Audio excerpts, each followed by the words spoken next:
Ciao a tutti e bentornati in un nuovo video. È da un po' di tempo che non faccio una lezione di grammatica. Come già sapete, ultimamente sto facendo dei contenuti un po' più interattivi, un po' più dinamici. Penso che questo tipo di contenuti possa essere utile per memorizzare un po' più facilmente alcuni vocaboli, alcune espressioni, alcuni concetti. Però ogni tanto la grammatica è necessaria, quindi ho pensato fosse arrivato il momento di fare una lezione di grammatica, cercando comunque di renderla un po' più dinamica. Per questo motivo sì, vi spiegherò il concetto grammaticale, ma metterò qualche clip di film qua e là, di modo tale da renderlo un po' più divertente da guardare. Il video di oggi sarà un video sulle 10 congiunzioni più usate in italiano. Che cosa sono le congiunzioni? Le congiunzioni sono quelle parti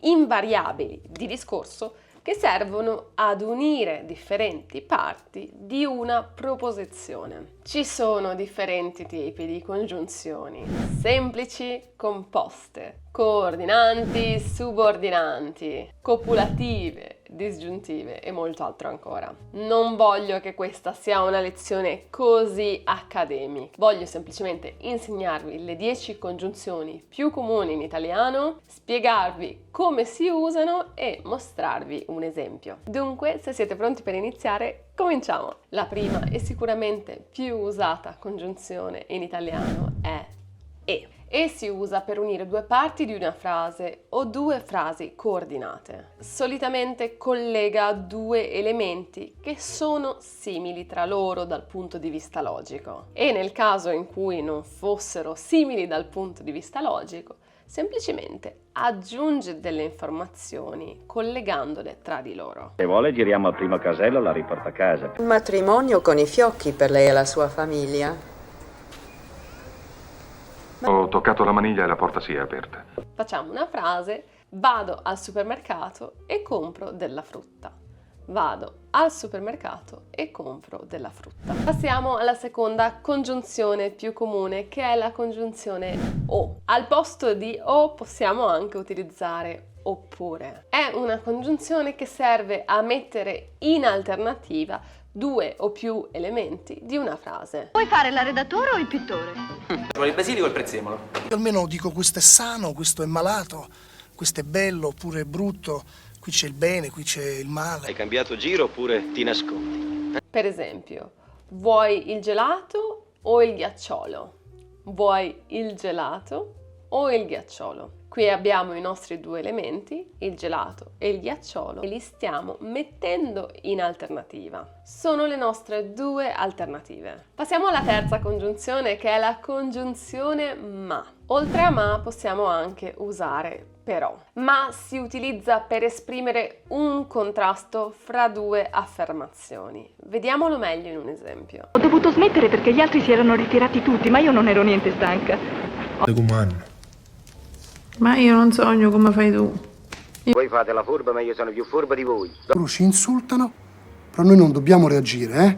Va bene, glieli pago tutti e due, però lei me ne porta uno solo. Mi piace la montagna, ma preferisco il mare. Mi piace la montagna, ma preferisco il mare. Questo ma collega due elementi che sono opposti fra loro, che sono in contrasto. La prossima congiunzione è perché. Perché si usa per esprimere una causa, introdurre una causa. Sì, perché io allora a quel tempo ero un po', come dire, un po' un cialtrone. Ma sei te che sei finito perché io ti rovino! Non vale amore perché tu sei di parte. Vado avanti io perché tu non hai la chiave. Sono felice perché ho passato l'esame. Sono felice perché ho passato l'esame. In questo caso perché indica la causa della nostra felicità. Siamo felici perché abbiamo passato l'esame, a causa del superamento dell'esame. Passiamo alla successiva congiunzione che crea spesso un po' di confusione. La prossima è siccome. Siccome anche serve ad introdurre una causa, ma solitamente si colloca all'inizio della frase subordinata. Siccome fa caldo, andrò al mare.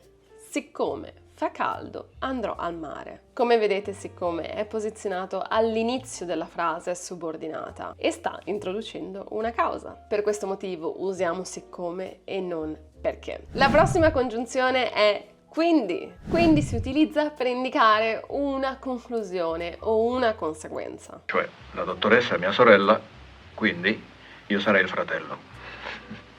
E avevano detto che bloccava l'uscita del parcheggio, quindi io ho preso la chiave dalla tasca di Massimiliano e l'ho lasciata lì. Ci sta, perché è per il mercato asiatico, quindi non puoi averla vista. No, guardate signori, io sono laureato in medicina, però non ho mai esercitato, quindi non sono medico. È andato in alpeggio con suo zio ad aiutarlo e quindi non l'ho più visto. Ho studiato molto, quindi passerò l'esame. Ho studiato molto, quindi passerò l'esame. Questo quindi indica la conseguenza del nostro studiare molto. Torniamo alle nostre congiunzioni avversative, ovvero quelle che indicano un'opposizione logica. Tra queste abbiamo tuttavia. Tuttavia indica un'affermazione che contrasta con quanto abbiamo detto prima. Cara Diana, sapessi quante mi scrivono di tradire il marito e tuttavia di amarlo. In un certo senso, quella fu la prima offerta di lavoro ricevuta da Marta, la quale tuttavia pensò: grazie tante, ma mi aspetto qualcosina di meglio. Facciamo un esempio. Sono molto stanca, tuttavia continuerò a lavorare. Sono molto stanca, tuttavia continuerò a lavorare. Come vedete, la seconda parte contrasta con la prima. Per questo motivo utilizziamo tuttavia. La prossima congiunzione è eppure. Eppure si usa per indicare una contrapposizione in attesa, che noi non ci aspettavamo. Anche lui è in pericolo quanto voi, eppure vive tranquillo. Io ero lontana eppure ho visto tutto. Non l'aveva mai fatto, eppure fu bravissimo. Per tanti anni abbiamo passato la maggior parte della giornata insieme, eppure non sappiamo niente l'una dell'altra. Vediamola in un esempio. Aveva detto che non sarebbe venuto, eppure è qui. Aveva detto che non sarebbe venuto, eppure è qui. Eppure introduce la nostra contrapposizione in attesa. Terminiamo con l'ultima congiunzione, che è la congiunzione anzi. La congiunzione anzi serve a correggere o precisare quanto detto prima. Allora, ci porti 2 whisky, anzi 3. Io sto bene, anzi meglio. Bravo, bravo. Ma io raramente vedo la televisione, anzi quasi mai. Pertanto sconsiglio, anzi proibisco, che partecipino alla sua bella iniziativa sportiva. Vediamo una frase. Questo piatto è molto buono. Anzi, è eccezionale. Questo piatto è molto buono. Anzi, è eccezionale. Anzi, come vedete, introduce una correzione di quanto noi abbiamo appena detto. Noi abbiamo detto che il piatto è molto buono, poi però ci abbiamo pensato meglio e abbiamo detto no, in realtà è eccezionale. Quindi possiamo dire anzi, è eccezionale. Abbiamo finito qui con il video di oggi. Spero tanto che il video vi sia piaciuto e vi ringrazio molto per averlo visto. Se il video vi è piaciuto mettete un like ed iscrivetevi al canale e noi ci vediamo la prossima settimana con un nuovo video. A presto!